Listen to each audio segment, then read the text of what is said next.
a young child just to collect more money from the government. But 3 years ago, that's exactly what Small Smiles dental clinics were accused of doing. The company promised never to do it again.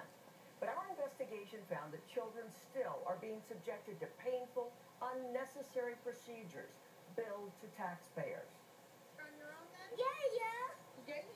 Nathan Hashman is a healthy, happy 5-year-old. But his mother, Autumn, says for months he would not smile. He wasn't the same for a long time after we brought him home. 2.5 years ago, Autumn took Nathan, then almost 3, to a Small Smiles dental clinic. How would you describe your experience there? Horrible. The dentist performed 6 fillings, 2 baby root canals, and 3 caps, all in 25 minutes. At one point, Autumn heard screaming and burst into the room. He was screaming, he was crying, he was trying to get, trying to move.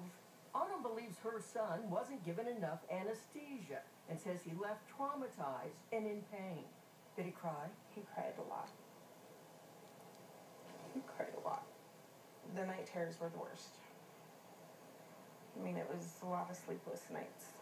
A dentist who later reviewed Nathan's records says the work was shoddy and many of the procedures unnecessary. This is the clinic where Nathan was treated. Internal company documents reveal that his dentist pulled in almost $1 million in revenue that year.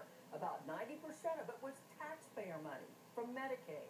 Only a month before Nathan's ordeal, the company that managed Small Smiles Clinic settled with the Justice Department over allegations that it bilked taxpayers by doing unnecessary and substandard procedures.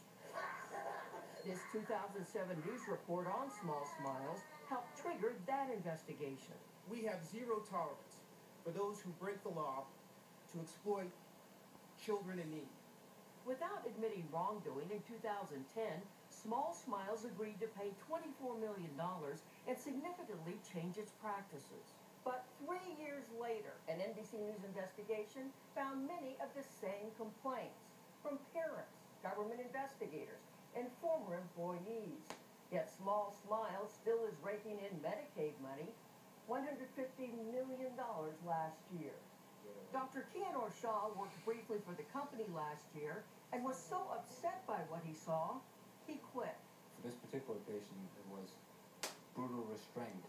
He showed us his notations about abusive treatment of kids. You saw children getting invasive, even painful procedures that they didn't need? Yes, that would be yes. A few times, frequently? In my opinion, very frequently. Reports by independent monitors obtained by NBC News show what the government called repeated and flagrant violations over the last 15 months. In Virginia, kids given insufficient anesthesia in 60% of cases reviewed. Children were resisting treatment because they were being hurt. In Ohio, 6 of 7 records showed unnecessary baby root canals. And in Maryland, treatment was provided to restrain children who were fighting, crying, and basically hysterical, using large mouth props that overextended their mouths.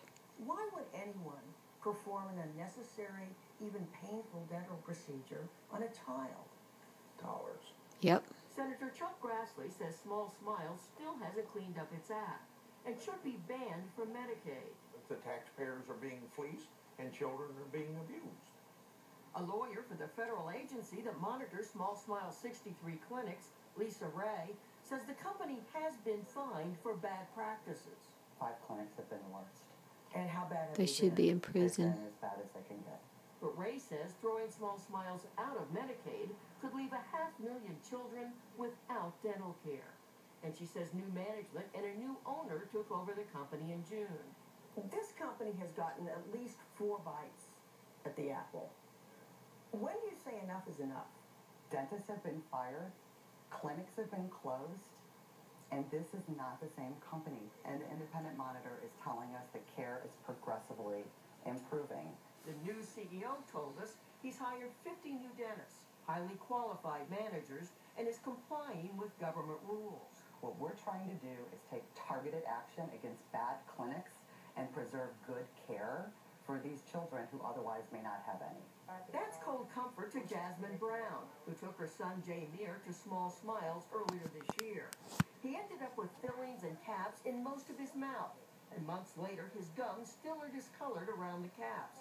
And he says his teeth hurt all the time. Sometimes he won't eat just because he's afraid to eat because his teeth will hurt.